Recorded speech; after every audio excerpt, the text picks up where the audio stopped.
Sabi nga natin, the battle is in the mind. Pag hindi napagtagumpayan, bababa sa puso. Pag hindi nakokontrol, lalabas sa bibig. Kaya nga anong sabi ng Bible?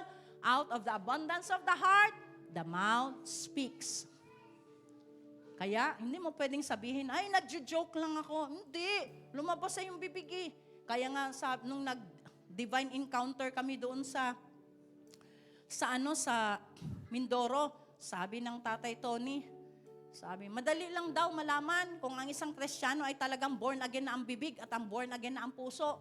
Gulatin mo ng pagkagulat-gulat kung ano ang lalabas sa kanyang bibig. Yun ang nakalagay sa kanyang puso.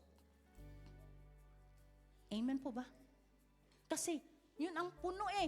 Kung ano ang puno, siyempre naawas. Kung ang puso mo ay puno ng pagpupuri at pagpasalamat sa Panginoon, yun ang naawas. Last but not the least,